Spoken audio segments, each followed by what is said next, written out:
dia a todos, agora sim. Bom dia também para aqueles que nos acompanham pela internet. Eu te convido a abrir sua Bíblia no texto de Hebreus, capítulo 10. Nós faremos a leitura de uma passagem específica em Hebreus. E à medida que você for encontrando, eu te convido a se colocar de pé, para que a gente possa fazer a leitura de pé em demonstração de reverência à palavra de Deus. Hebreus capítulo 10, nós leremos a partir do versículo 19 até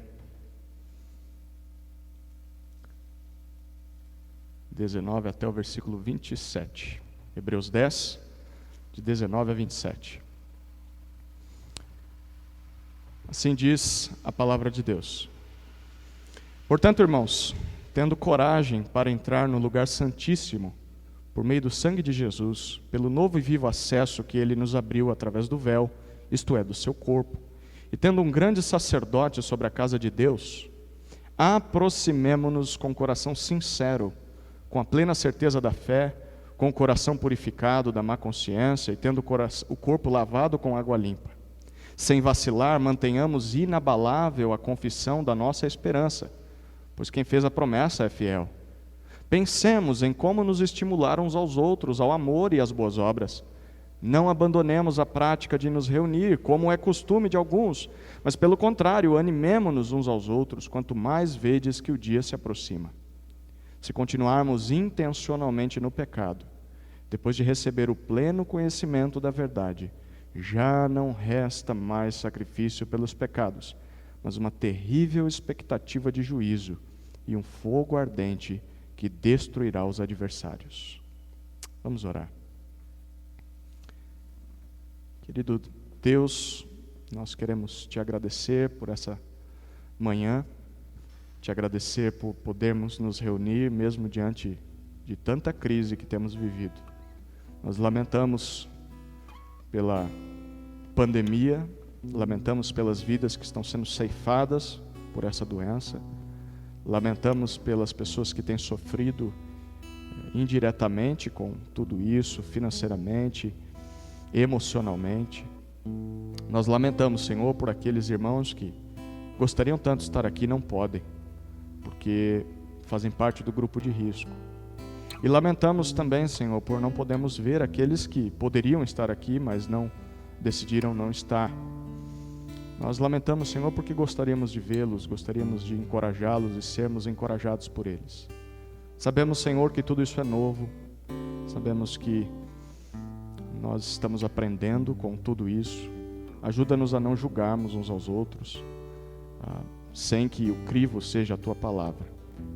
Ajuda-nos a sermos solidários, a termos misericórdia, não só com aqueles de dentro da igreja, mas também com os de fora.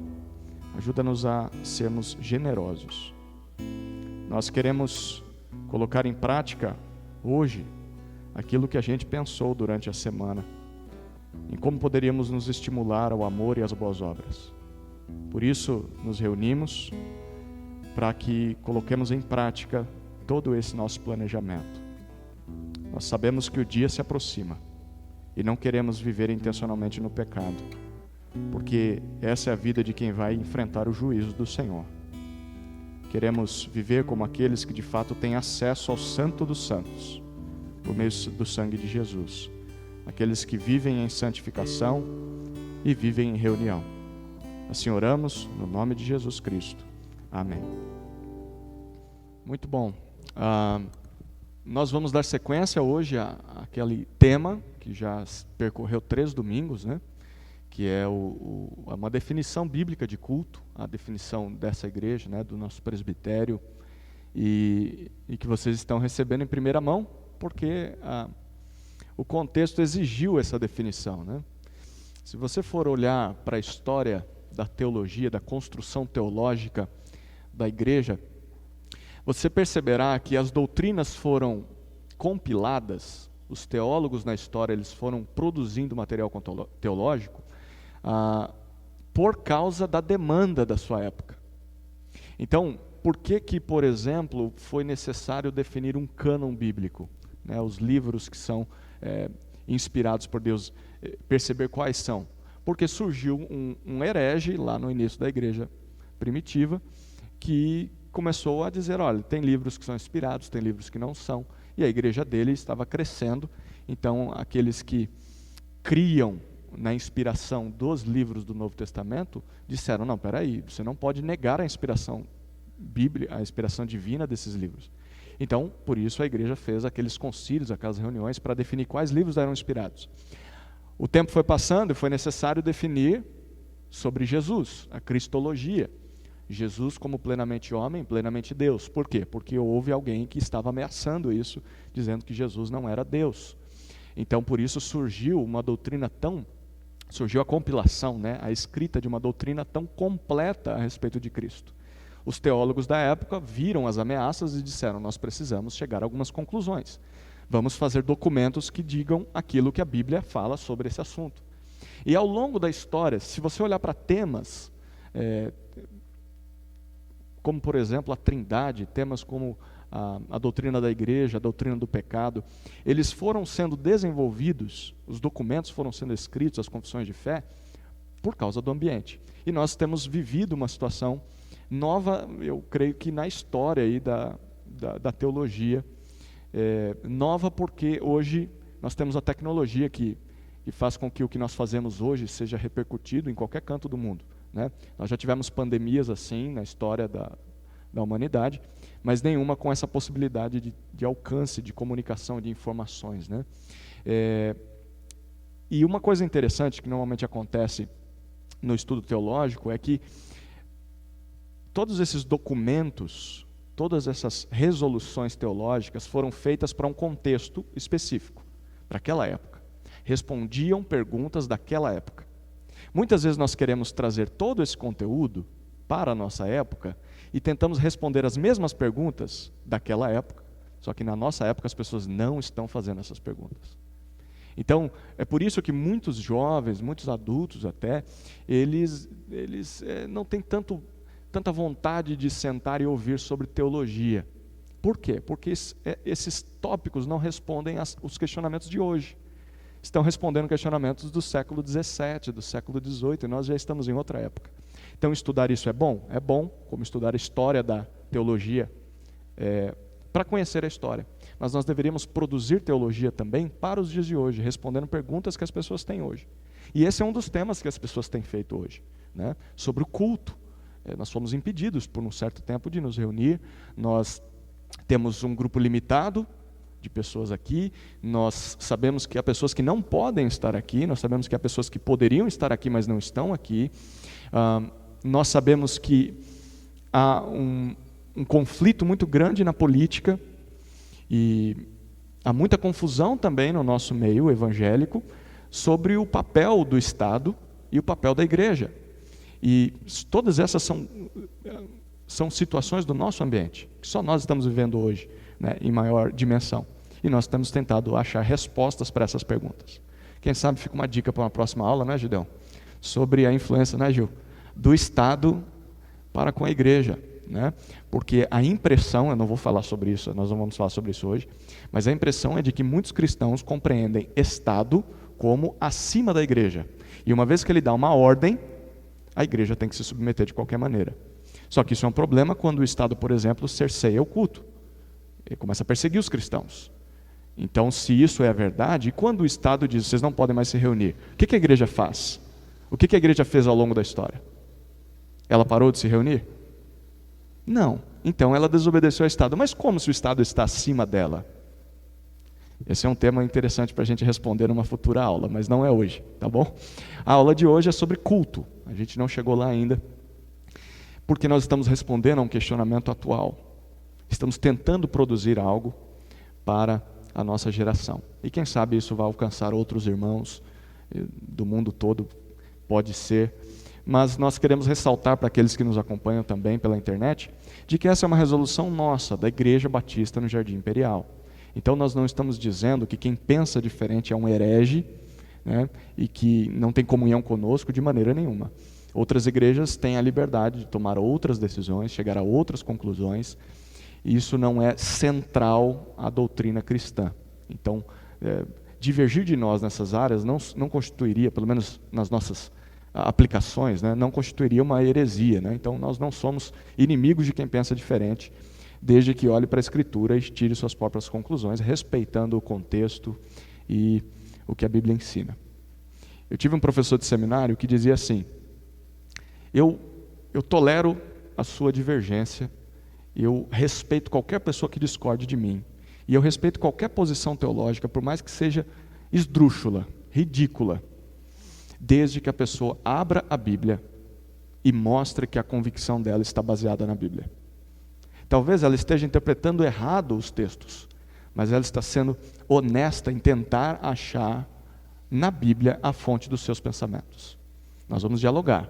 Mas se você diz para mim, eu acho que é assim, com a Bíblia fechada, eu nem ouço o que você tem a dizer, dizia esse professor. Bom, só aí ele parou, ele cortou metade das perguntas que a gente tinha na aula, né? Porque muita coisa é o que estava na nossa cabeça. Então, nós temos a liberdade de pensar, de ler a nossa Bíblia, de tirar conclusões ao lê-la, e você tem a liberdade de discordar, de questionar, de dar a sua opinião, tá bom? Esse é o nosso propósito nessa aula. Tudo bem? Eu não vou dar resumo, porque o resumo seria dar aula de novo, né? As últimas 3 aulas. Mas, Gil, quer dar para nós rapidamente o que a gente já falou até aqui? Assim, um panorama bem rápido. Ok, a gente estava falando sobre definição de culto, a gente falou sobre por que a gente retornou aos cultos, onde os destaques foi porque foi liberado pela lei, por lei. E antes disso é porque precisávamos voltar para adorar o Senhor juntos como igreja, cumprir uma ordem dele. Essa é a ideia por que a gente voltou. E depois, porque paramos, né, na verdade, né, o início, foi porque paramos, foi por causa da pandemia. Isso nos impediu de dar continuidade a nos reunir como igreja. Ok, outra coisa também que a gente estava vendo foi definições bíblicas de culto. A gente está falando porque Altíssimo, o Gideão falou alguma coisa, né? Ele falou sobre a questão de que a gente chama Senhor para as pessoas. Acho que talvez o Gideão dê uma clareza a isso, né? Sobre a questão do Altíssimo. Tá ligado? Mexe um pouco.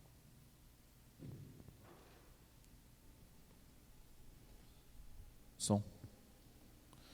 Eu gosto da definição de, não uma definição, mas eu gosto de usar o termo o Altíssimo, até porque ele também é textual, e porque ele comunica exatamente quem é o nosso Deus. Deus é título e podemos chamar de Deus pessoas diferentes e usamos o mesmo título. Mas o Altíssimo não. O Altíssimo não pode ser equiparado a nenhum outro tipo de Deus, senão ele não seria o Altíssimo. Ele é o Altíssimo porque não tem ninguém acima dele, nem pode ter ninguém acima dele. Por isso ele é uma definição lógica, ele é o Altíssimo, assim é o nosso Deus. Podemos produzir deuses à vontade, mas haverá um Altíssimo, independente de quanto Deus nós produzamos. Ok, ninguém está acima disso, né? Só ele. Também a gente falou sobre o que é ritual, e a gente falou que ritual é a somatória dos elementos simbólicos e litúrgicos que compõem o culto. Também falamos sobre que elementos compõem o culto. A gente falou sobre purificação, aproximação, sacrifício e aceitação. Depois a gente viu o que significa congregacional. A gente definiu que Deus ele é congregacional, por isso ele é trino, e partimos desse pressuposto. O nome de Deus é Pai, Filho e Espírito Santo, em uma ciranda de amor e comunhão perfeita. Da ideia de que as pessoas até pensam que é 3 deuses, mas não é. É um Deus só, e que se define na Trindade, Deus Pai, Filho e Espírito Santo. E a gente falou sobre isso, e também a gente falou sobre por que o culto tem que ser congregacional. Porque é uma ordem de Deus. Isso está lá em Romanos 11. Fala que a gente não pode perder esse costume como muitos fazem, ou como muitos faziam na época que a carta foi escrita. A gente agora vai partir sobre o que é adoração. Muito bom. Então, na nossa definição, culto é um ritual congregacional de adoração ao Altíssimo. Falta uma definição. Então, nós já definimos ritual, definimos congregacional, definimos Altíssimo. Falta apenas definir o que nós estamos querendo dizer com adoração. Certo? Todo mundo que está tomando nota aí, é isso aí mesmo? Certo. Ok. Vamos falar sobre adoração. Gideon, deixa eu perguntar para você. O que é adoração? Adoração, chegamos a uma definição bastante simples. Adoração é todo ato dedicado diretamente a Deus, individualmente ou não. Então, tudo que é feito e dedicado exclusivamente a Deus, e diretamente a Deus, não precisamos passar isso por ninguém, não precisamos de um intermediador. Então, todo ato praticado, todo serviço feito e direcionado diretamente ao Altíssimo, ao nosso Deus, é um ato de adoração. Muito bom. Há um texto que mostra isso para nós. Queria te convidar a abrir sua Bíblia em João, capítulo 4. João, capítulo 4.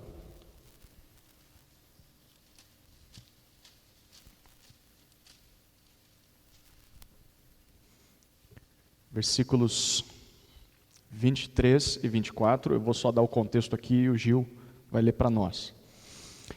Jesus está numa terra considerada impura pelos judeus, a terra de Samaria. Lembra que Samaria era no norte de Israel, e Samaria se tornou uma capital totalmente pagã, né?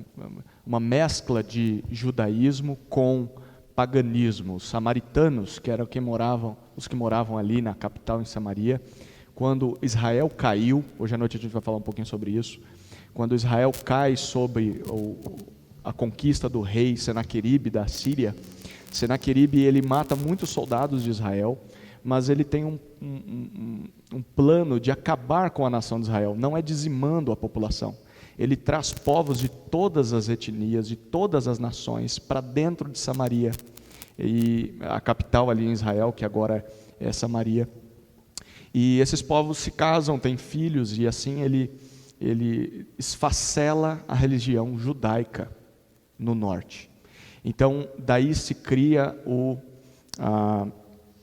a religião dos samaritanos. Eles apenas acreditavam na Torá, são os 5 primeiros livros do Antigo Testamento, não acreditavam em mais nada do que vem no Antigo Testamento, e eles misturavam muito o culto ao Deus Altíssimo com o culto a deuses dessas nações que vieram. Então, virou uma religião totalmente sincretista, né, que une vários elementos de adoração pagãs, e esses eram os samaritanos.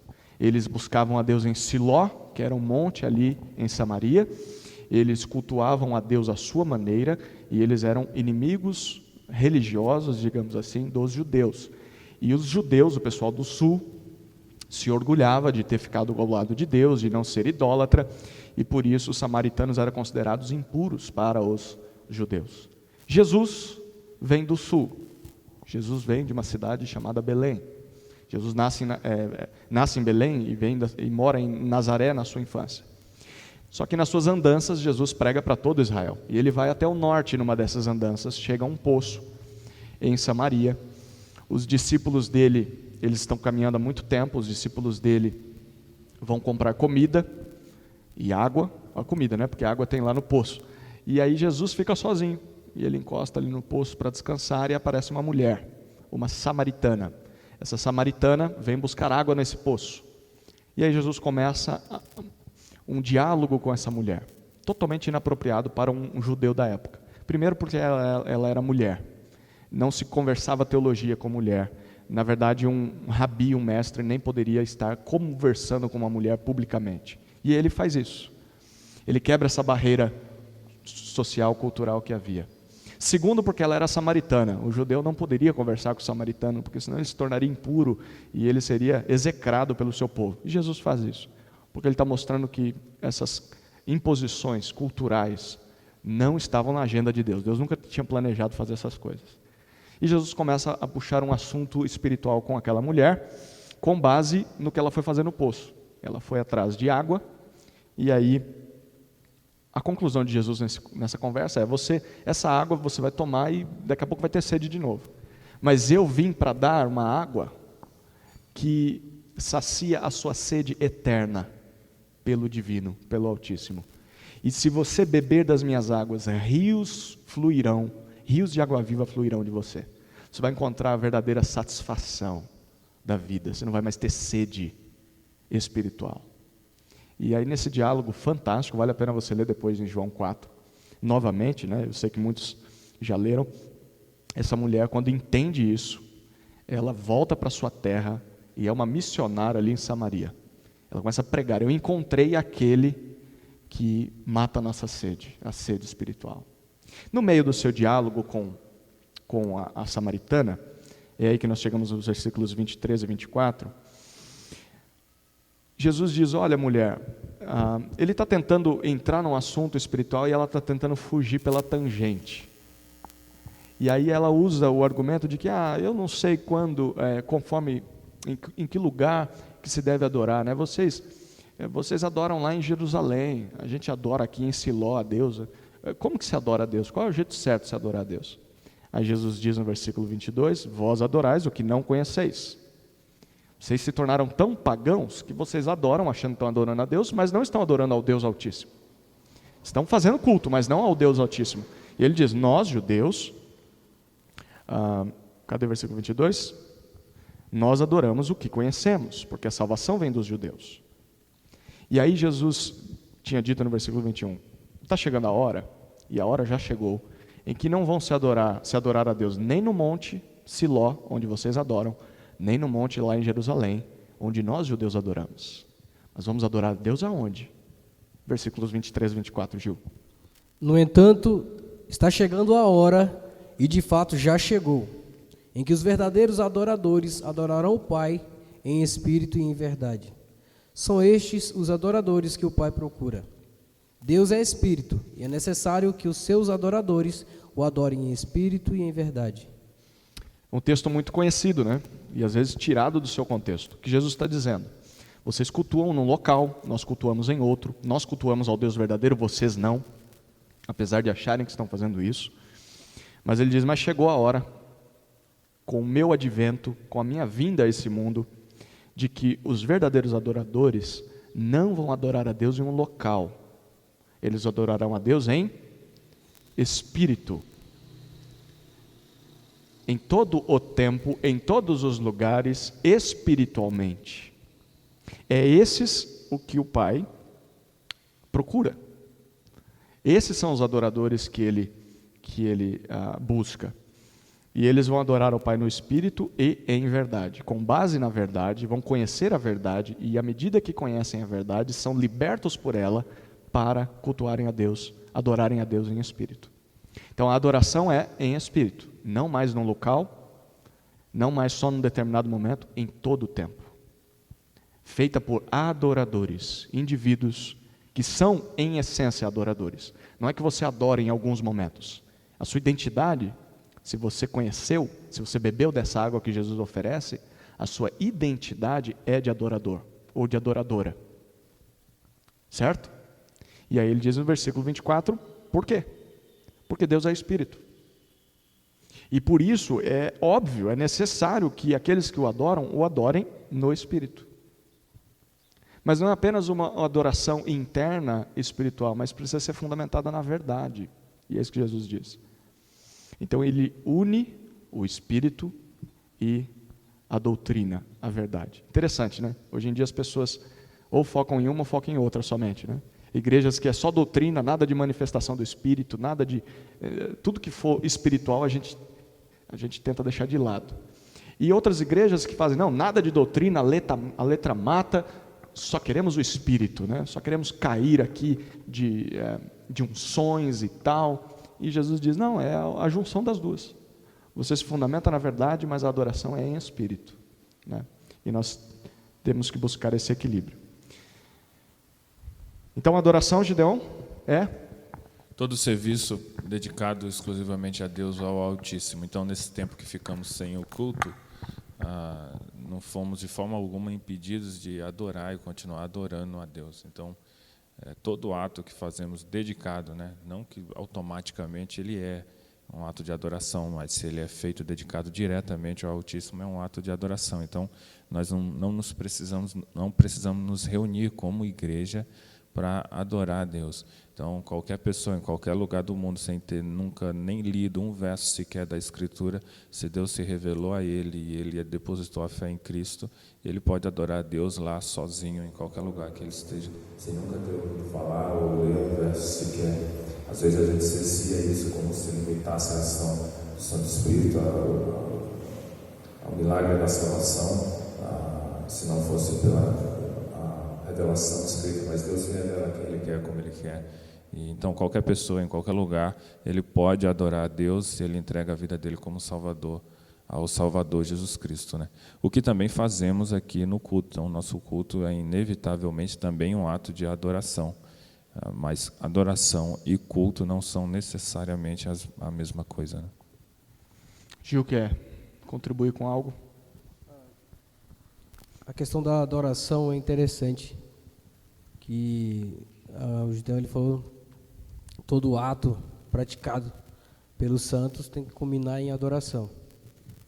E eu acredito nisso, primeiramente porque é bíblico e porque é a certeza. Ela inclui elementos individuais, né? A gente pode colocar como oração, leitura bíblica, estudo da palavra, cântico, trabalho, palavras, relacionamentos, pensamentos e projetos, e assim vai. Todo ato feito tem que ser pensado em como adorar a Deus. Como é que eu vou fazer para aquilo que eu estou fazendo seja dedicado ao Senhor? Qual estratégia eu vou tomar? Primeiramente que você tem que ser honesto no que você está fazendo.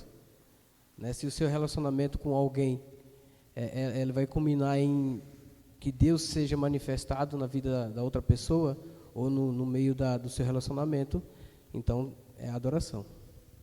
Isso tudo está voltado à adoração a Deus. No seu trabalho, a maneira como você faz o seu trabalho, qual é a sua ideia de por que eu faço tão dedicado? Por que eu me esforço tanto para que o meu trabalho seja tão honesto, tão transparente? É porque eu faço para Deus, como se fosse para Deus. Eu não faço apenas para agradar o meu chefe, eu faço para agradar ao Senhor. E assim a gente pode levar isso também, não só no trabalho, mas em casa, no relacionamento com as pessoas dentro de casa, porque eu acredito que é o terreno onde a gente menos consegue adorar o Senhor, porque é onde a gente se revela, né? É em casa. Em casa a gente acaba se mostrando quem realmente a gente é. Então, tá voltado muito a isso, né? A questão da adoração. É todo ato que eu faço, se de fato está agradando a Deus ou não. Sim. Vocês vão se lembrar, no domingo retrasado, quando nós falamos sobre o livro de Cantares, ou Cântico dos Cânticos, né, melhor dizendo, nós falamos sobre uma expressão em latim que foi cunhada pelos reformadores no século XVI, para se referir a tudo o que é feito na vida do crente deveria ser direcionado a Deus, feito como se fosse para Deus. Desde o amamentar um bebê, o lavar de uma louça, o construir uma casa, o escrever um livro, até o beber um suco, participar de uma refeição, um relacionamento entre homem e mulher, tudo deveria ser feito direcionado para Deus. E essa expressão em latim é coram Deo, né? Que significa diante de Deus, diante da face de Deus. Tudo o que fazemos é no mundo de Deus, é diante da presença de Deus. Deus está vendo todas essas coisas. O que acontece é que muitas vezes nós nos esquecemos disso, ou o nosso pecado nos engana, e nós não fazemos as coisas para Deus. Nós estamos fazendo para alguém ou algo, sempre, tudo. Ou para nós mesmos, ou para outros, ou sem saber estamos fazendo de acordo com aquilo que Satanás gostaríamos que fizéssemos. Estamos dando ouvidos àquilo que ele diz, na mídia, nos filmes, nos livros seculares, mundanos, né? E tem atos que nós fazemos que não é para Deus, apesar de ser corandeu. Está sendo feito diante de Deus, mas nós não estamos dedicando a Deus. Estamos, nesse momento, pecando, como o Gil falou, né? Então, tudo que fazemos é um ato de adoração. Ou a Deus, direcionado a Deus, ou a qualquer outro, ou ao Altíssimo, né? Vou usar a nossa definição, ou ao Altíssimo, ou qualquer outro Deus que nós criamos no nosso coração, mesmo que a gente não saiba que Ele está lá, né?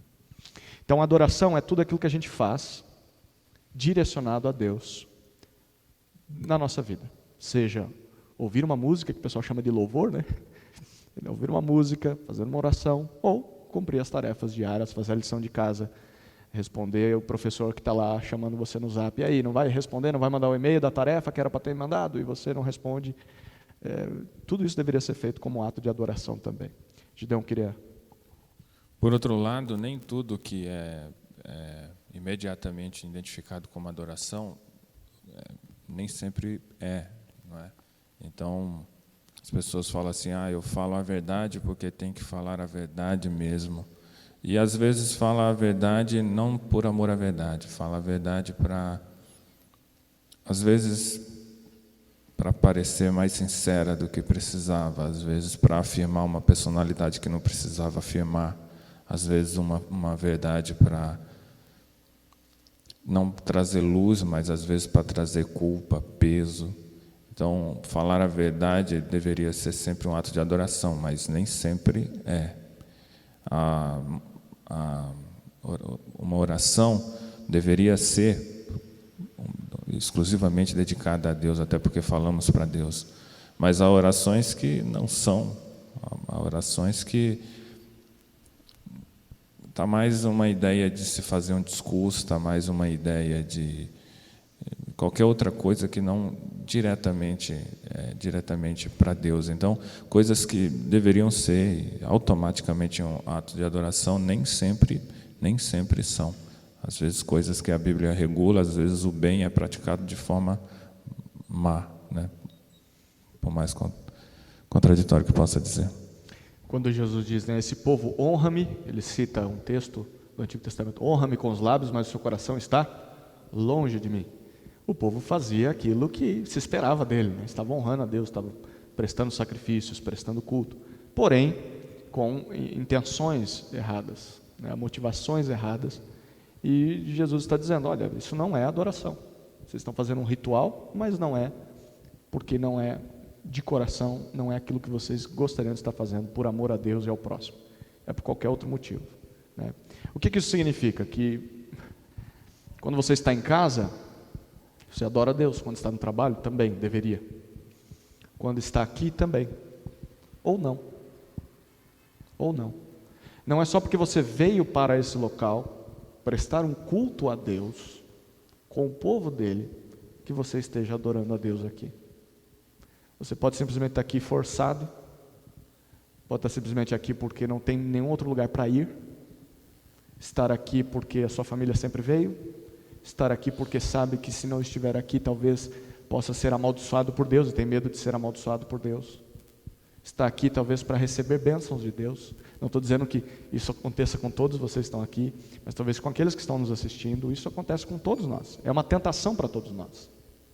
Estar aqui para nos mostrarmos mais religiosos que outros, para maquiar uma vida dupla, uma vida de pecado durante a semana, em que nós tentamos esconder isso com uma vida religiosa.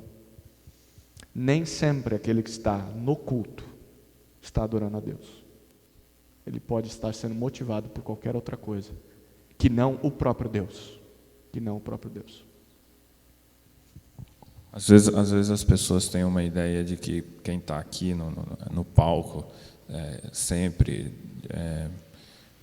coordenando o culto, coordenando a música, é tão pecador quanto quem está aí. Às vezes está aqui e não está adorando. Então, não dá para a gente saber o que está no coração do outro, qual é a intenção do outro. A gente imagina e a gente supõe. Mas é uma suposição. Então, a gente tem que se perguntar sobre a gente mesmo. porque não dá para saber se o outro está de fato adorando a Deus ou não. E a gente não pode ficar enganado, pelo menos a respeito de nós mesmos, né? É sempre uma pergunta para se fazer. O que eu quero falar, na verdade, a questão da adoração é a entrega total, é por inteiro. O crente, ele não pode, de forma alguma, dizer que ele tem uma profissão, e o que é profissão, e ele tem que tratar isso como profissão, e é lá. Quando ele está na igreja, ele é outra coisa. Não existe, ele é uma coisa só. Ele é uma peça só. Então, essa peça ela tem que ser usada fora e dentro da igreja, né?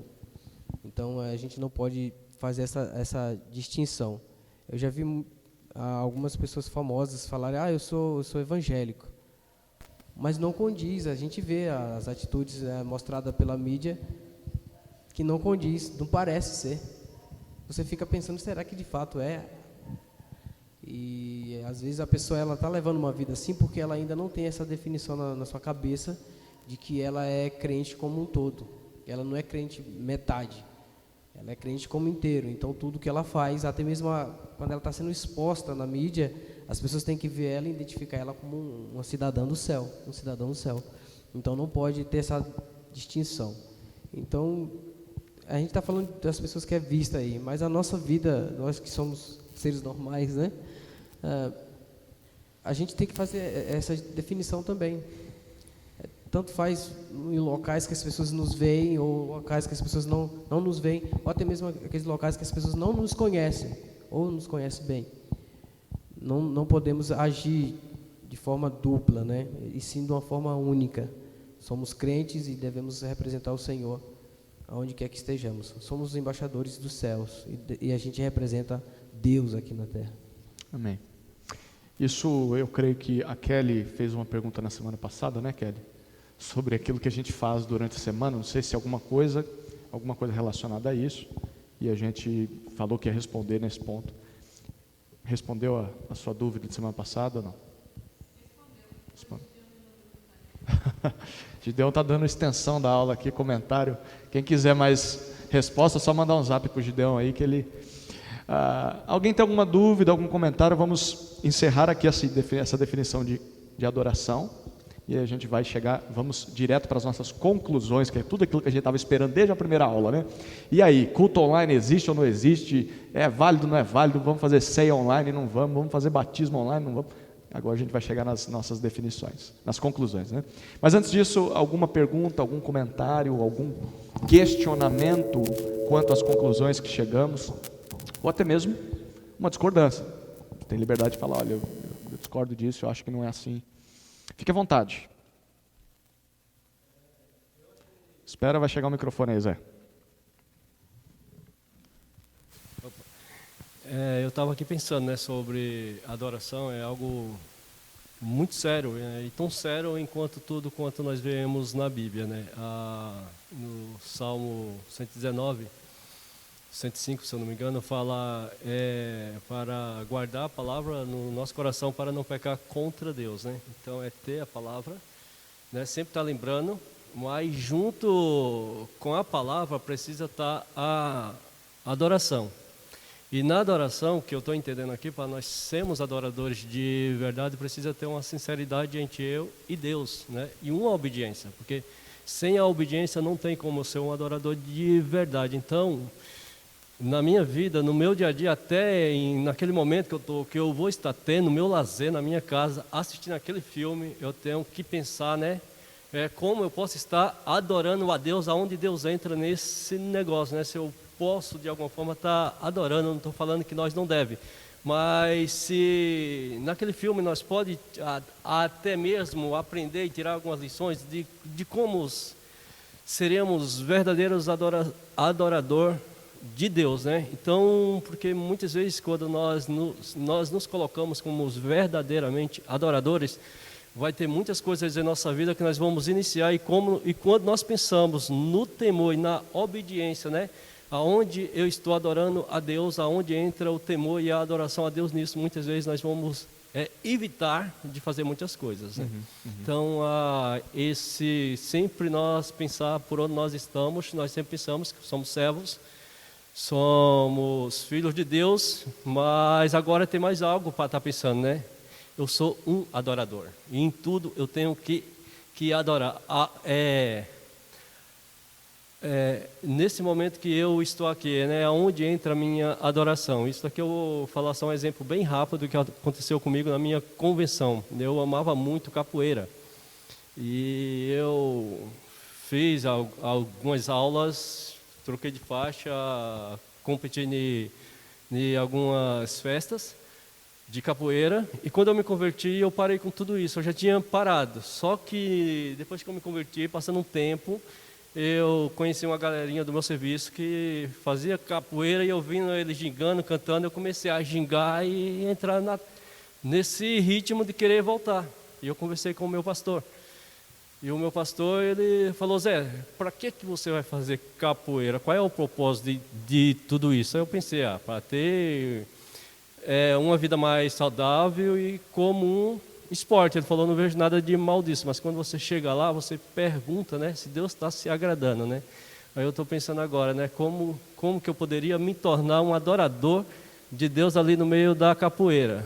E quando eu fui fazer uma visita na antiga academia que eu fazia, o meu mestre me recebeu com muita alegria. Eu falei: hoje eu vou só assistir a aula. E quando eu vi aqueles cânticos, e no final cada um fazendo uma dança de roda, eu não me encontrei ali, eu não me vi como adorador ali. E aquilo ali me entristeceu, e eu não voltei mais a praticar aquele esporte. Não porque seria pecado eu praticar um esporte, mas pelas músicas que ele cantava e pelas atitudes que eles tinham, o macumelê que eles apresentavam. Então teve aquela mistura ali, e eu não me encontrei como um adorador. Então, quando você estava falando aí, eu estava pensando em tudo que nós vamos fazer. Nós temos que pensar, né, aonde entra a minha adoração ao Senhor aí, né? Porque de repente nós estamos adorando outras coisas no lugar de ter uma adoração verdadeira ao Deus Criador do céu e da terra, ao Altíssimo, né? E aí eu não consegui ver o Altíssimo naquele meio. E a partir daquele momento eu não participei, não voltei mais a frequentar as aulas de capoeira. Legal, Zé, legal. Deus nos chama a fazer isso, a usar a nossa liberdade em Cristo, somos livres, a usar a Bíblia como crivo e a consciência também, e tomar decisões. O que nós não podemos deixar de fazer é esquecer de nos perguntarmos quanto a isso, né? Nisso aqui vou adorar a Deus, nisso aqui estou glorificando a Deus, trazendo honra a Deus. É possível que sim, é possível que não. Então, se é possível que não, eu tenho que tomar minha decisão. O nosso papel como pastores do rebanho não é regular o que você deva ou não fazer no seu dia, na sua semana, até porque é impossível fazer isso. Uma das maiores libertações ministeriais que eu tive no passado foi deixar de ficar fuçando o Facebook dos membros.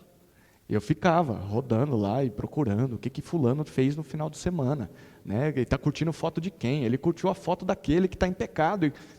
E graças a Deus, há um bom tempo atrás, Ele me libertou dessa vontade de controlar a vida das pessoas, né? Elas são livres. E elas têm que tomar as suas próprias decisões e arcar com as próprias consequências. O meu papel como pastor é pregar a elas a vontade de Deus e incentivá-las à obediência, mas elas têm a liberdade de desobedecer a Deus. É algo que Deus confere a elas. E lá na frente vem as consequências de Deus, mas como igreja nós teremos que ir até essa pessoa, exortá-la, tentar restaurá-la, e caso ela continue vivendo no pecado e não queira mais saber de Deus, nosso papel é a disciplina, a excomunhão. É o máximo que eu posso fazer como um pastor, junto com a igreja. Eu não posso pegar aquela pessoa pela mão e dizer: isso você não pode curtir, não coloque o dedo aí, tire o dedo daí. Não dá para fazer isso, eu não consigo fazer isso nem com a minha filha. Vira e mexe, a gente está com ela aqui, daqui a pouco ela some da nossa frente, está fazendo outra coisa. Eu não consigo controlar a minha filha, quanto mais controlar toda a igreja. Por isso que Deus nos deu essa liberdade individual, né, de tomar nossas próprias decisões. E se você é um pastor, está nos ouvindo, ou um líder aí, se liberte disso. Né? Se liberte desse desejo de controlar a vida das pessoas, de dizer se elas podem ou não fazer algo, ir numa festa junina ou não ir na festa junina, fazer capoeira ou não fazer capoeira. Deixa que elas tomem suas decisões. Apresente a Bíblia, diga, você tem que tomar decisão com base na Escritura. Você tem a liberdade. Se for pecado, a gente entra. Mas se não, você tem que tomar suas decisões. Porque senão você cria uma igreja simplesmente dependente de um regulador que não é Deus, é o pastor. O que o pastor acha? Não interessa o que o pastor acha. Eu quero que vocês entendam isso. Não interessa o que o pastor acha. Interessa o que Deus acha. Porque esse pastor, esses pastores são pecadores e eles têm a tendência de interpretar textos errados, de serem legalistas, também têm os seus pecados e podem trazer um padrão para vocês que não é bíblico. Ah, porque eu fiz assim com os meus filhos e deu certo. Então, todo mundo deveria fazer assim. Porque eu fiz. Tem que ser o que a Bíblia diz. Eu me empolgo nesse ponto aí. Vocês querem acrescentar alguma coisa? Vocês querem comentar alguma coisa dentro disso? Somos adoradores? Estão todos juntos? Tudo que fazemos deveria ser um ato de adoração, mas nem sempre é, né? Mas a nossa disciplina deve ser essa. Eu quero direcionar isso para Deus. Quando nos reunimos aqui, podemos estar adorando a Deus no culto? Sim ou não? Mas podemos não adorar a Deus também, mesmo estando aqui? Sim. Você está adorando a Deus enquanto está sentado ouvindo isso? Espero que sim. Você não está simplesmente sentado ouvindo alguém falando, você está trabalhando ao sentar aí. Você está adorando a Deus também ao fazer isso. Mantendo a sua mente concentrada, tentando dialogar com o que é dito, olhando para os textos, deixando de pensar na série que você deixou pausada para voltar a assistir. Deixa para pensar isso quando acabar tudo aqui. Né? Então, o ouvir também é uma disciplina, é um trabalho. Né? E eu diria que é o trabalho mais difícil. Falar é fácil, ouvir é difícil. E nós precisamos ouvir também, né? Nós também somos instruídos, uns pelos outros, por vocês. Né? Tudo bem. Ponto comum aqui? Todo mundo no mesmo degrau? Vamos subir mais alguns degraus? É agora que chega o negócio difícil. Quem quer começar respondendo? Você ou você? E aí? Bom, nós temos 3 perguntas principais para responder. Se nós terminarmos elas e vocês tiverem mais perguntas, podem fazer. São perguntas de conclusão, de aplicação de tudo que nós falamos. Tá bom? Nós separamos 3 perguntas porque nós entendemos que são perguntas cruciais feitas aqui no tempo, na nossa época. Eram cruciais há 5 semanas quando nós produzimos esse material. Talvez agora já não estejam tanto em evidência, mas ainda são importantes a serem respondidas. Talvez não por nós, né? Porque nós já estamos aqui, nós temos congregado. Mas e quem não está? Quem está em casa? Quem não pode vir? Quem não tem vindo? Essas respostas vão ajudá-los nas suas tomadas de decisões. 3 perguntas. Primeira pergunta, nós vamos responder aos poucos, tá? Culto online existe? É a primeira pergunta. Segunda pergunta, e o culto doméstico, o que ele seria? E terceira, e quem não quiser cultuar a Deus com o povo dele, de acordo com o que nós definimos aqui? Todas essas 3 perguntas, e talvez outras que surjam, vão ser respondidas com base no que nós já falamos até aqui. Nós gastamos quase 4 domingos para falar sobre isso. Então, se alguém disser, mas essa resposta aí está errada, ou não se fundamenta, você deveria observar tudo que nós já falamos até aqui. Todas as nossas conclusões são extraídas do que a gente já disse, dos textos que já abrimos, da nossa definição de culto. Talvez você que está aqui, ou você que nos acompanha pela internet, discorde dessas conclusões, Não simplesmente por causa das conclusões, mas discorde por causa da sua definição de culto. E aí nós te desafiamos a fazer a sua própria definição de culto.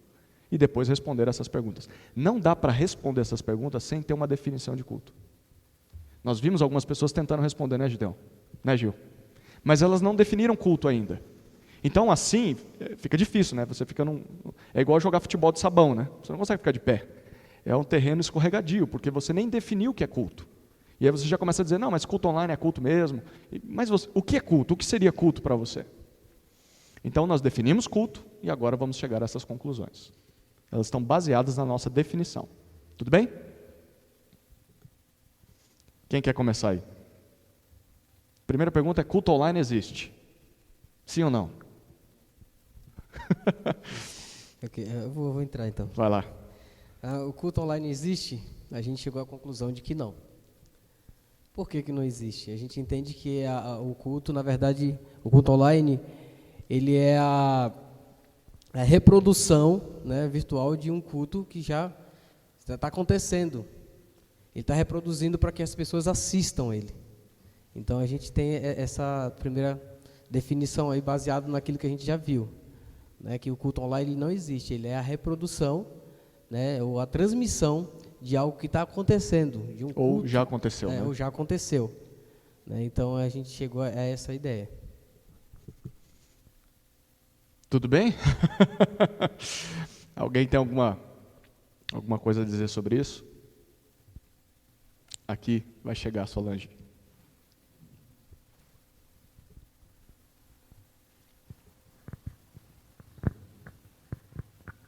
Eu também faço as palavras de vocês a mesma, por quê? Porque quando a gente estava assistindo, eu sentia assistindo. Eu sentava para mim assistir o culto, e mesmo que... Mas sempre tinha alguma coisa que tirava eu da concentração ali. Aí eu falava assim, pronto, já perdi uma parte. Aí voltava de novo. Então, quer dizer, eu não conseguia manter aquela adoração, manter fazendo questionamento, perguntando... mas é isso mesmo? Não é? Vou ver isso, eu vou ver aquilo. Então, quer dizer, eu concordo com as palavras que não seria culto, porque a gente não consegue ficar ligado com Deus no momento do culto, porque que já foi gravado, ou nem que seja no momento ali, mas porque tem muitas outras coisas que tiram o foco seu. Uhum. Então, por mim, eu concordo. E é isso. Tá bom, muito bom. Alguém mais quer comentar sobre isso? Tem aqui a Márcia. É óbvio que essa resposta, ela gera outras dúvidas, né? E a gente talvez vai, antes de passar para a segunda pergunta, responder algumas dúvidas, mas a gente quer ouvir de vocês também o que vocês pensam. Eu concordo assim que o culto online é uma maneira de que possa... um incentivo às pessoas a buscar a Deus.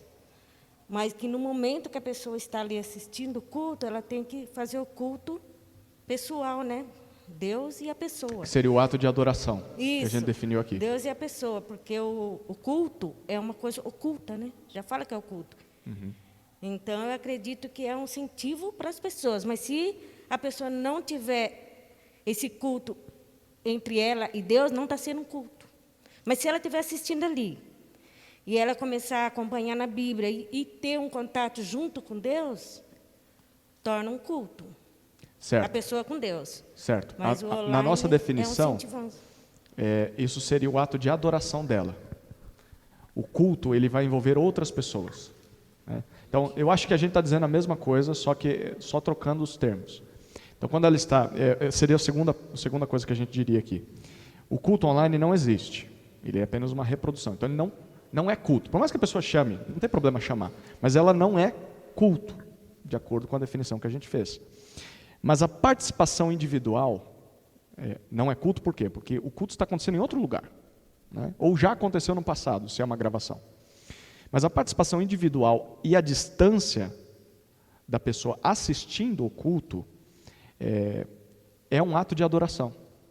Então, ela vai se concentrar, como a Solange disse, né, que é difícil, mas ela se concentra, ela vai cantar as músicas, ela vai ler a Bíblia, ela está adorando a Deus ali. Ela pode não estar, mas pode também estar.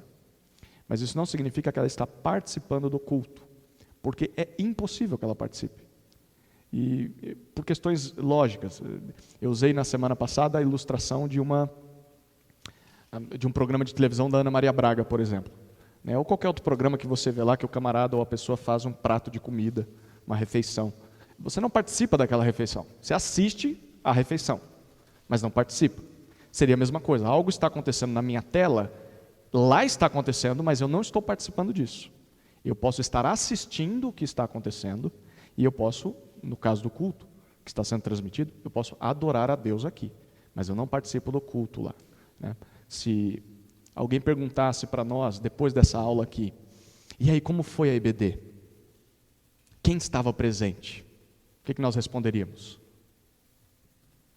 As pessoas que estavam lá, né? A gente vai citar.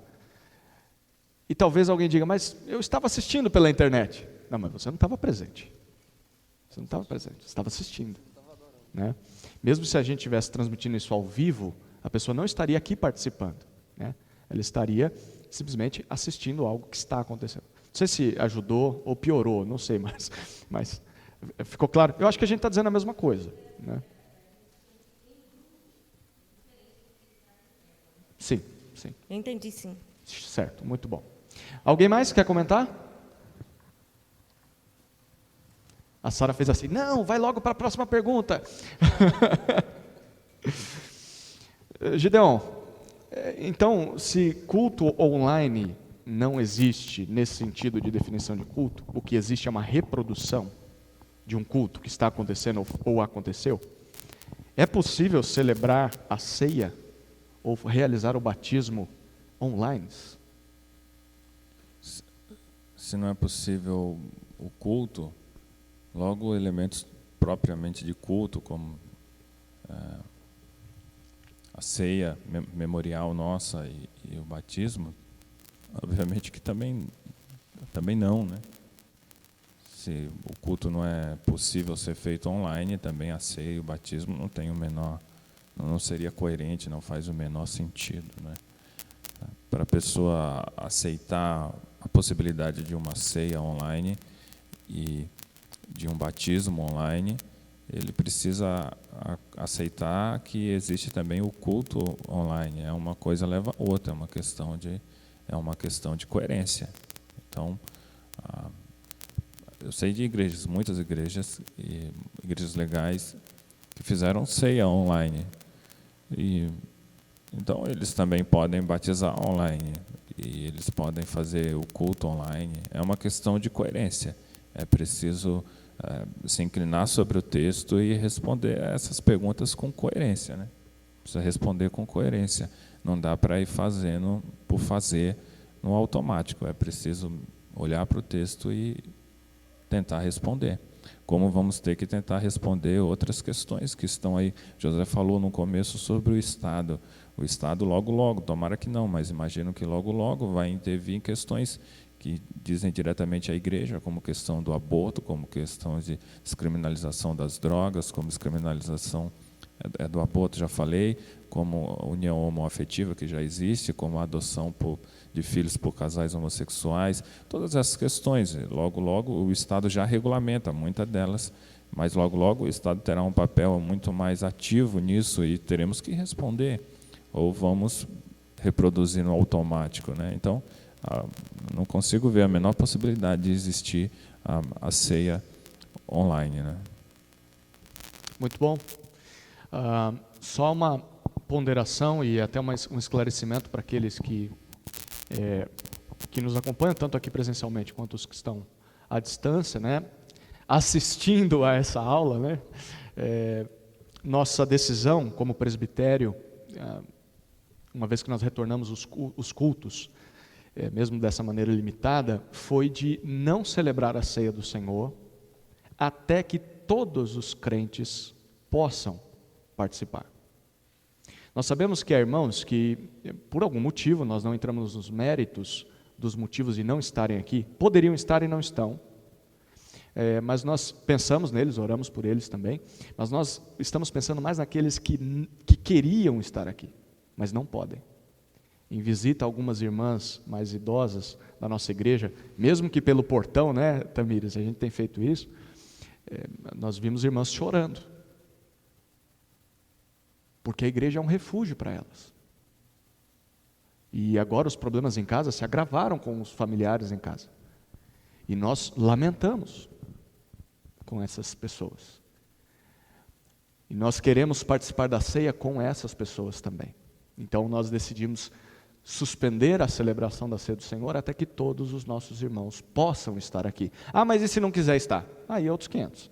Mas aqueles que gostariam de estar, possam estar, porque fazem parte desse corpo. Fazem parte desse corpo. Então essa foi uma decisão nossa. É só um esclarecimento, que já faz... Esse é o quinto domingo que nós nos reunimos, né? E ainda nada de ceia, né? Deveríamos ter tido, como normalmente teríamos. Mas nós suspendemos por conta disso. Vamos esperar esses irmãos que não podem, até que possam estar, né? Tá bom? Ah, mas nós não vamos participar. É lamentável. Lamentemos até lá, né? Tudo bem? Algum comentário dentro disso? Vamos lá, porque diga, a Tamires quer? Ah, foi só coçar o cabelo, né? Deu saudade do seu Leone agora, né? Ele levanta o braço para coçar aqui. Eu falei para a irmã Petronilha que dá saudade do amém dela. Eu falei, quando você voltar, minha irmã, você vai ter que fazer todos os améns, dizer todos os améns que a irmã diria se estivesse aqui. Ela falou, estou preparando, pastor. Amém. Faz falta. Vamos lá, segunda pergunta, vou direcionar agora. Você começou com a primeira, né? Vou jogar para o Gideon a segunda pergunta. Então respondemos se culto online existe. A resposta foi não, apenas uma transmissão existe. E isso é o que está acontecendo. Segunda pergunta, e o culto doméstico, Gideon? O pastor está mandando mensagem aí, olha, um guia de culto doméstico. Por que ele está chamando isso de culto doméstico? Se culto não só é quando o povo de Deus se reúne aqui. Vai lá. Vou tomar até uma água para responder essa. Os crentes não fazem culto doméstico. O crente não faz culto doméstico. A gente tem que ser honesto. A gente tenta, incentiva, mas os crentes não fazem culto doméstico, pelo menos os da América do Sul. Obviamente que há exceções, não estou querendo dizer que vocês não fazem, mas de um modo geral, os crentes não fazem culto doméstico. Eu não sei se os americanos do norte que tentaram enfiar isso goela abaixo na gente, não sei se eles ainda fazem, talvez façam. Mas aqui na América do Sul, América Latina, no nosso contexto, o pessoal não faz culto doméstico. Agora, poderia fazer? Poderia. Poderíamos fazer o culto doméstico, talvez devêssemos fazer. Mas não é o culto congregacional, ritualístico, sabático que estamos definindo aqui. Então, seria uma tentativa didática de tentar ensinar para os filhos, de tentar orientar os filhos durante a semana, que vamos participar de um culto, vamos nos apresentar diante do Senhor, precisamos estar, isso precisa estar fresco em nossa mente, precisamos nos habituar a isso, precisamos criar o hábito, a tradição. Os Salmos falam para os avós, para os pais irem contando as histórias de geração em geração, na tentativa de que aquilo não se perca, não é? Então, deveríamos estabelecer isso como uma tradição nossa de não encenarmos, porque é real mesmo, mas reproduzir numa tentativa didática o que é o culto sabático, o culto ritualístico que estamos tentando definir aqui. Não sei se ajudei. Dentro disso, Gil, só antes da gente abrir para perguntas ou comentários, se o culto doméstico, apesar de que estamos chamando de culto, ele não é a mesma coisa que o culto congregacional aqui, quando nos reunimos dominicalmente, mas ele é uma tentativa didática dos pais, daqueles que estão na família, de reproduzir aquilo que acontece aqui e preparar a família para aquilo que vai acontecer aqui.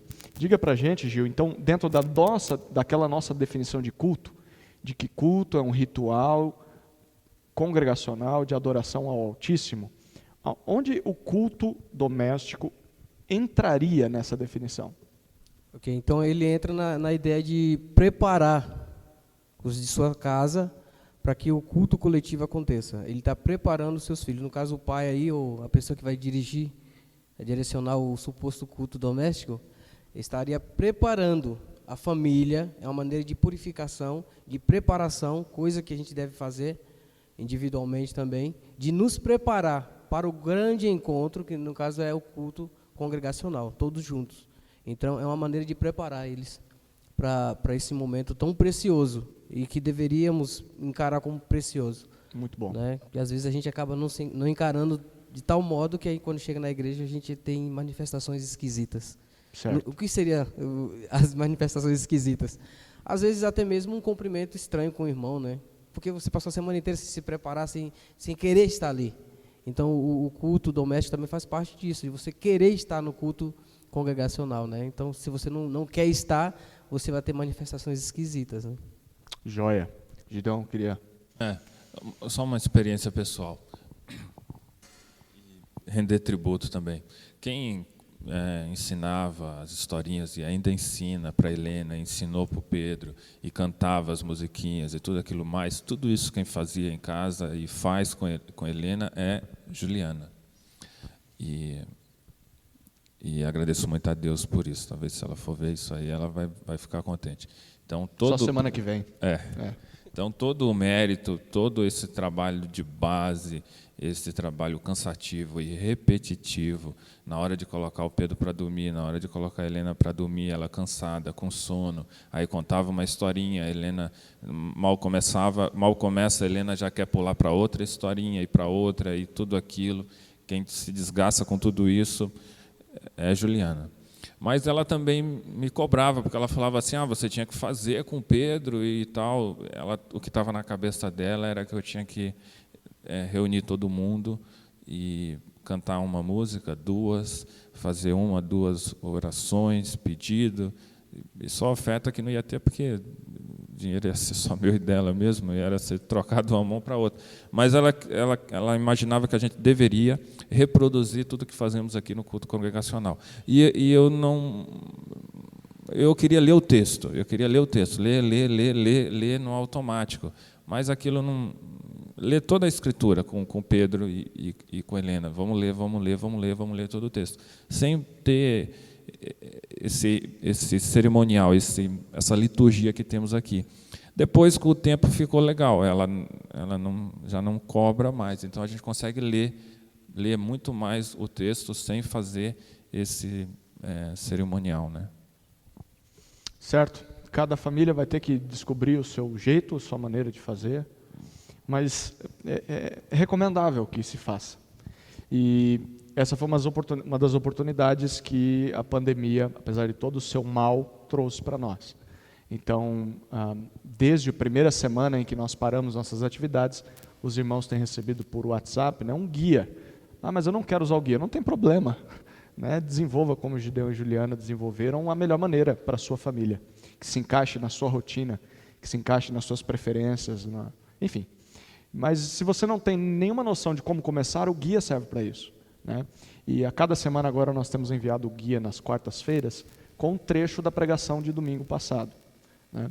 Que é para que reforce o conteúdo ensinado e faça novas perguntas que não deu tempo de falar na pregação. Perguntas que façam as pessoas da família questionarem, aplicarem o texto às suas vidas, ao seu contexto específico. Né? Então, fica aqui o nosso incentivo para você que está nos acompanhando. Invista nisso. Invista na preparação da sua família durante a semana para o culto presencial dominical. Como você vai fazer isso? Quando vai fazer isso? Que tipo de literatura vai usar? Isso aí é com você. É com você. Use a sua criatividade. Amém? Muito bom. Todo mundo voltando a fazer culto doméstico aí nessa semana. Alguma pergunta sobre esse tópico? Estamos restando 10 minutos e nós vamos... Acho que vai dar tempo de trabalhar a última pergunta que a gente propôs aqui. Alguém quer comentar alguma coisa, perguntar alguma coisa sobre culto doméstico?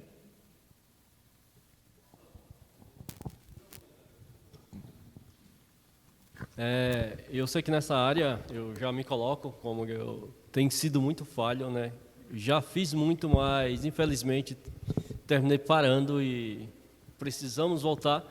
Mas eu estava pensando aqui, né? O culto doméstico é uma continuação do culto que nós temos nos domingos. E o meu pensamento aqui era, né, sobre uma carreira, né? Quando eu decido ter uma carreira, vou prestar um vestibular, vou fazer um curso, então eu vou na escola, né, eu vou estudar com o meu professor, ele vai passar as matérias, eu vou ter um dever de casa. O culto doméstico seria como um dever de casa, né? Mas não de obediência ao pastor, mas a palavra que Deus está nos mandando isso, né? Nós pastorear os nossos filhos, nós como pastor, né? A mãe também tem uma grande tarefa nessa parte. Então a gente precisamos estar exercendo, né, essa obediência, né? Que é uma que Deus desde o princípio ele tem mandado, ele tem pedido para nós estar fazendo isso, ensinando, mostrando e eu olhando, quanto mais eu perco tempo, mais oportunidade eu estou vendo que eu estou perdendo com os meus filhos, mais decisões erradas meus filhos estão tomando por falta de obediência minha e de um comprometimento de fazer a vontade de Deus nesse sentido. Então, eu olhando para mim, né, e eu acho, no sentido geral, como o Gideon falou, que nós não temos esse costume, seria algo urgente, cada um está, né, avaliando e como iniciar, como começar, né, e começar o mais rápido possível para depois não vir chorar com as consequências pela falta dessa disciplina que no meu caso eu deveria ter tomado há muito tempo, né? Claro que a prática do culto doméstico não vai garantir que filhos obedeçam a Deus no futuro, sejam crentes, enfim, mas os seus benefícios são muito grandes, né? Entre não fazer e fazer, obviamente fazer é muito melhor, né?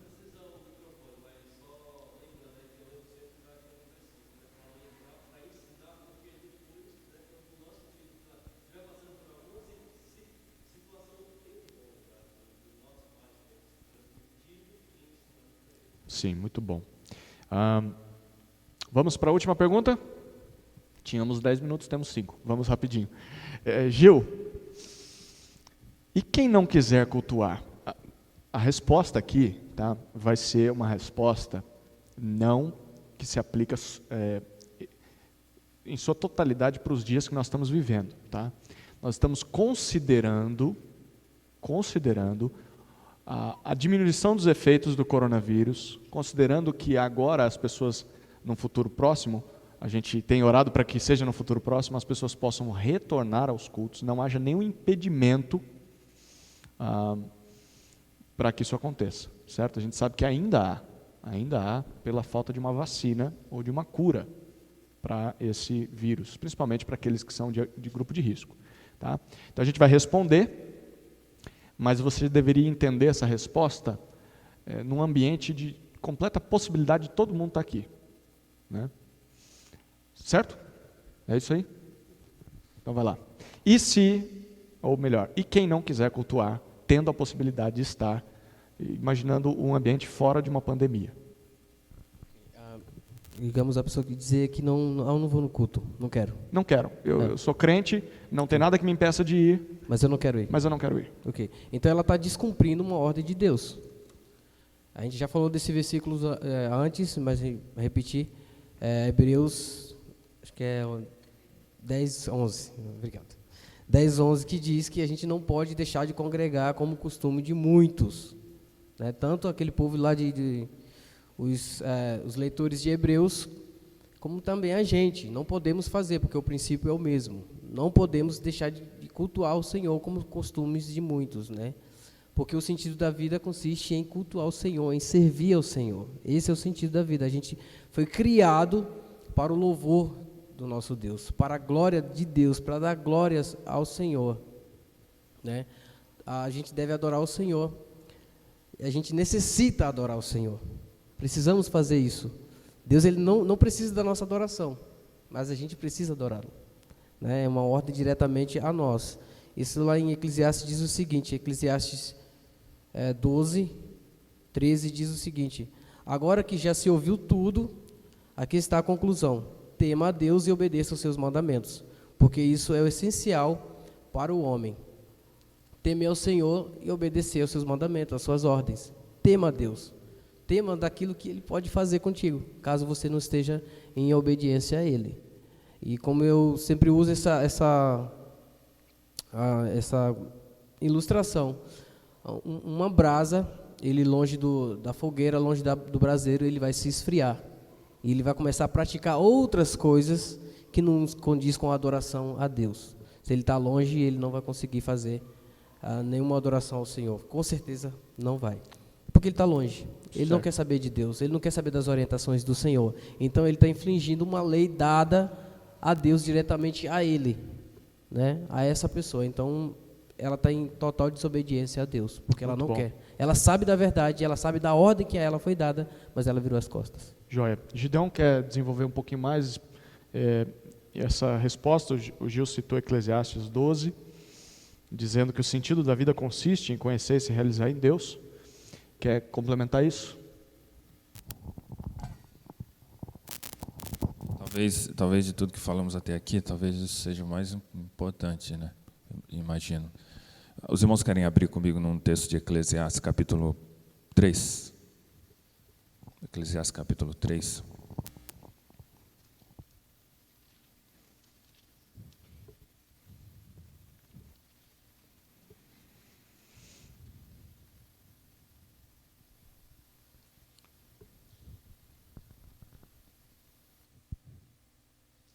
Eclesiastes capítulo 3, verso 1, o sábio diz assim: para tudo há uma ocasião e um tempo para cada propósito debaixo do céu, tempo de nascer e tempo de morrer, tempo de plantar e tempo de arrancar o que se plantou, tempo de matar e tempo de curar, tempo de derrubar e tempo de construir, tempo de chorar e tempo de rir, tempo de prantear e tempo de dançar, tempo de espalhar pedras, tempo de ajuntá-las, tempo de abraçar e tempo de se conter, é o nosso caso.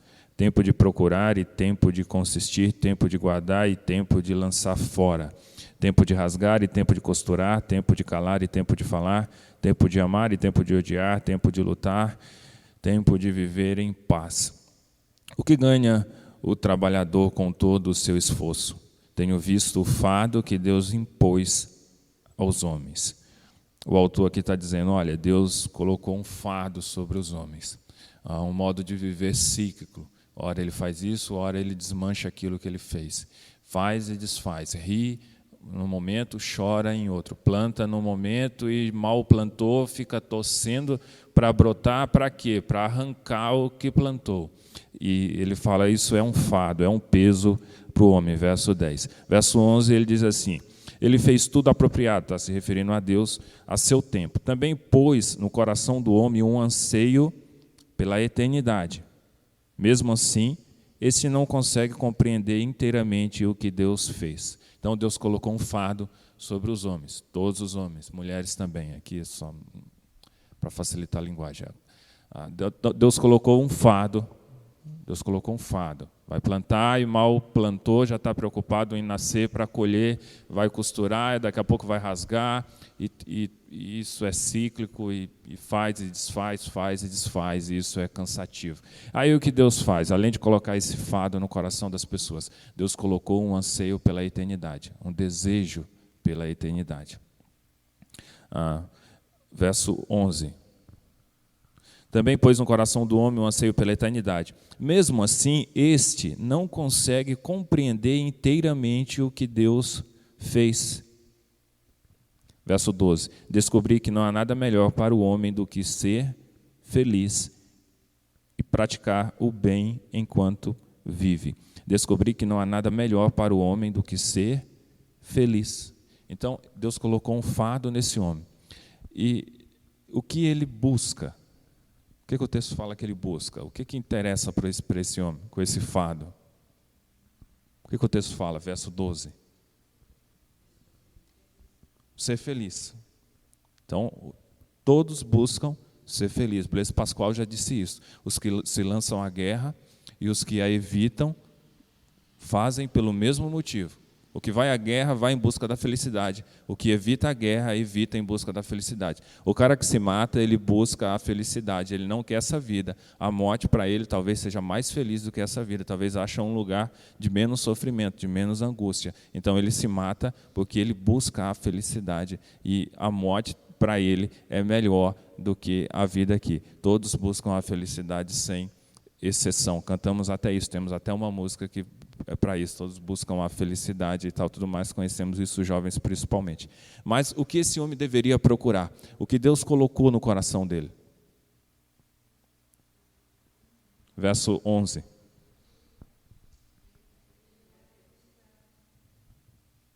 O que Deus colocou no coração do homem? Um anseio pela eternidade. Deus colocou no coração do homem um anseio pela eternidade. Só que o homem não compreende isso. As pessoas não compreendem isso. E o que elas procuram? Procuram a felicidade, ao invés de procurar o eterno, que foi isso que Deus colocou no coração das pessoas, a eternidade. Então, ao invés de procurar a eternidade, eu procuro a felicidade. Onde que eu busco a felicidade? Eu busco a felicidade no que deveria ser um fardo. Um fardo. Plantar e colher. Costurar e rasgar. Então, o que nós fazemos no dia a dia, todo esse fardo que Deus pôs e que Ele diz que é um fardo, nós buscamos a felicidade nele. Buscamos a felicidade dele. Ao invés de buscarmos o eterno. Deus colocou no nosso coração um anseio pela eternidade. Então, ao buscar a felicidade, o que nós encontramos? Frustração. Frustração e angústia. Frustração e angústia. O cara que não tem um carro, ele fala assim, a hora que eu tiver um carro, eu vou ser feliz. Aí ele tem um carro e ele vê que não muda nada. Não muda nada, eu tenho carro e hoje vim de a pé, porque o carro quebrou cedo. E não me sinto mais feliz porque tenho carro. E também não me senti mais triste porque não tive o carro de cedo, talvez só ofegante, mas não triste.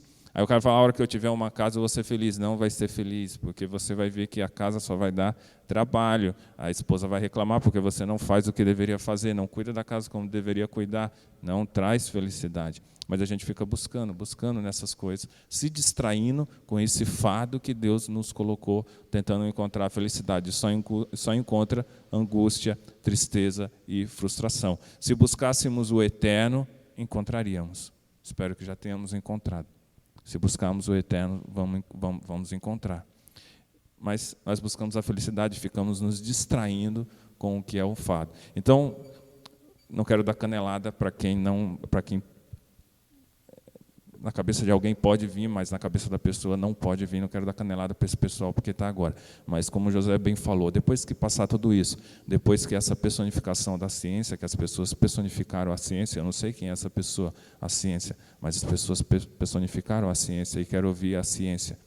A hora que a ciência dizer que é possível e que é seguro, e mesmo assim as pessoas falarem, não, eu não vou. Ou por qualquer outro motivo, há pessoas que não vêm na igreja, não por conta da pandemia, mas por qualquer outro motivo, por mais banal que ele seja, essas pessoas não vêm porque estão distraídas com o que deveria ser um fardo. Estão distraídas, estão envolvidas com as coisas da vida. Estão plantando e tentando colher, rasgando e costurando, procurando alegria e chorando em seguida. Se envolveram de tal modo com as questões da vida, com as distrações da vida, que estão embaralhadas com as distrações da vida. Por isso, não conseguem perceber o que deveriam buscar, que é o eterno, e foi isso que Deus colocou no nosso coração.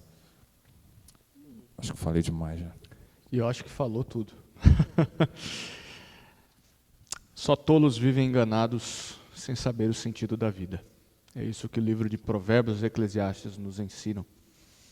Nós não somos tolos, queremos crer que não sejamos distraídos por aquilo que deveria ser fardo. Às vezes o fardo traz alegrias momentâneas, passageiras.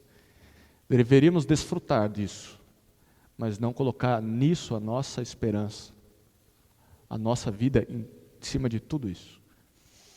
Deveríamos desfrutar dessas coisas enquanto olhamos para o eterno, enquanto buscamos o eterno, enquanto voltamos para casa, né? E a melhor maneira de ilustrar isso é no culto. Lembra aquela ideia de sairmos de onde estamos para nos encontrar com Deus? Essa é uma ilustração do nosso caminho da humanidade. Ela sai de fora do Éden, para onde ela foi expulsa por causa do pecado, e ela está voltando para Deus. Só uma parcela da humanidade está fazendo isso, uma pequena parcela. Aqueles que se rendem a Cristo e conhecem o Eterno. A grande maioria continua indo para longe de Deus. Por isso o culto é uma ilustração disso. Estou voltando para casa e ansiando o dia eterno, em que será um culto eterno para aquilo que foi criado. Amém? Gideão quer... Então, não quero parecer hipócrita, então eu também me envolvo com as questões da vida, também nos envolvemos com as questões da vida. E ao nos envolvermos com essas questões, nós também buscamos um bem-estar, procuramos uma vida social melhor. Não há nada de errado, não há nada de errado nisso, né? Obviamente que ter uma casa é melhor do que não ter uma casa. Mas todas essas coisas não deveriam ser fim, não deveria ser buscada por um fim. Então, estamos nesse mundo e somos também desse mundo e precisamos nos envolver com as questões desse mundo e buscar uma vida social melhor, obviamente, isso é natural. Mas o que nós anseiamos e o que nos deveria motivar é o dia da vitória em que virá o nosso Senhor. E não nos aplicarmos nas distrações como fim das coisas, né? Porque não são. Amém. Amém. Nós estamos encerrando esse tema de culto, depois de 4 domingos, e todas essas aulas estarão disponíveis no YouTube e você pode voltar a assistir. A partir de semana que vem nós começamos um novo tema e alguns têm respondido positivamente a esse formato de EBD, de mais de um professor, porque há diálogo, há algumas cabeças diferentes pensando, apesar de que a gente está falando a mesma coisa, mas cada um com a sua maneira de dizer, né? E a gente vai manter isso, pelo menos enquanto estivermos nesse formato de EBD, né? A partir de semana que vem, é uma boa notícia para aqueles que querem... Aí, Aline, você está aqui, o Rafael vai nos acompanhar. Aqueles que querem se tornar membros da igreja, tá? Tanto os que querem passar pelo batismo, quanto aqueles que estão vindo de outra igreja e querem se tornar membros da nossa igreja. O que nós vamos fazer? Nós temos produzido um novo material, junto com os presbíteros, todos nós, que será lecionado a essas pessoas daqui para frente. Não é aquele material beabá, que é, por exemplo, quem é Deus, quem é Jesus Cristo, o que é o pecado. Isso é teologia sistemática, né? A gente não vai trabalhar isso. Também não será uma classe muito longa, com muito tópico, que assim, para o batismo e para se tornar membro não seria relevante agora. A pessoa vai aprender futuramente, mas não precisa agora. Então é algo novo para essas pessoas que vão vir e vai ser algo novo para a igreja também. Porque a igreja vai entender o que a gente espera de um novo membro, né, que está chegando. São 4 aulas, pelo menos 4 aulas. Se a gente, nas conversas, ter que falar sobre mais um tema. A primeira aula é... Me ajuda aí, Gideon. Qual o tema dela? A gente produz material e depois fica tentando encontrar o título para melhor didática.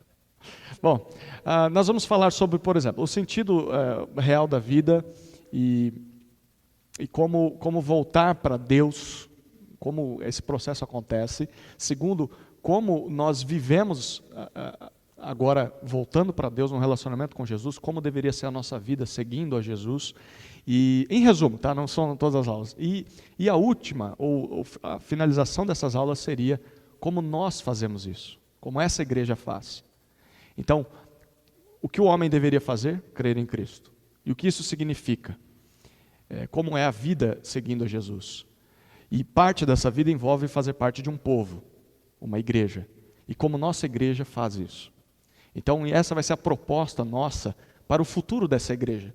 Então, mesmo você que já é membro da igreja, está aqui já desde a fundação, a pedra fundamental aqui, o lançamento da pedra fundamental, vai ser novo para você também. Porque isso vai expressar a nossa visão do que nós planejamos para essa igreja daqui para frente. Principalmente pós-pandemia. Tá bom? Então, aqueles que querem se tornar membros, é só acompanhar essas aulas, mesmo que não possa estar presente, acompanhe virtualmente. E quando pudermos fazer batismo, nós faremos. E quando pudermos já fazer a assembleia também, receberemos esses que acompanharem as aulas como membros da nossa igreja. Tudo bem?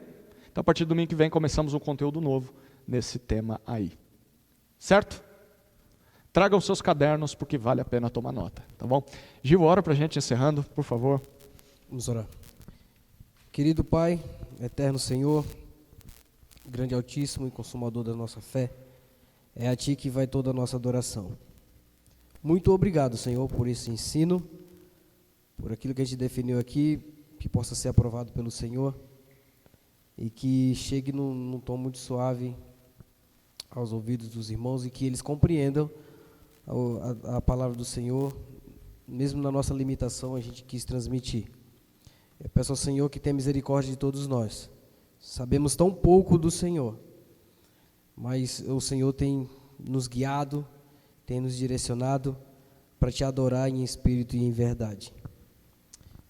Eu peço ao Senhor que tenhamos sabedoria para saber escolher o que passar para a igreja, para saber em que momento a igreja está vivendo e assim produzir materiais que venha direcionar os irmãos para o Senhor, para a Tua adoração. E que possamos respeitar, Pai, as Tuas ordenanças. Nem sempre queremos cumpri-las, mas é do nosso dever colocá-la em prática, porque o Senhor nos mandou assim fazer. Por isso eu Te peço, Pai, que tenha misericórdia de todos nós, porque muitos de nós ainda não estão vivendo o Teu ideal. Não vivemos, na verdade, o Teu ideal. Por isso, Jesus Cristo veio para nos ajudar. Pedimos ao Senhor também que dê um descanso aos irmãos, que dê um momento de tranquilidade com as suas famílias agora em casa. E eu peço que os ajude e que eles se preparem para que venha ao culto à noite. E aqueles que estão nos assistindo, que o Senhor os ajude a estarem concentrados para aquilo que eles estão fazendo, que estão assistindo o culto, que estão prestando atenção, que isso venha culminar em eles praticar a Tua palavra, meu Pai. Que eles venham a ser ensinados a praticar a Tua palavra.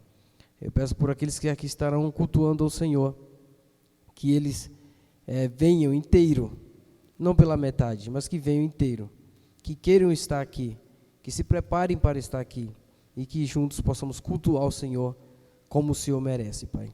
Muito obrigado, Pai. Em nome de Jesus, amém.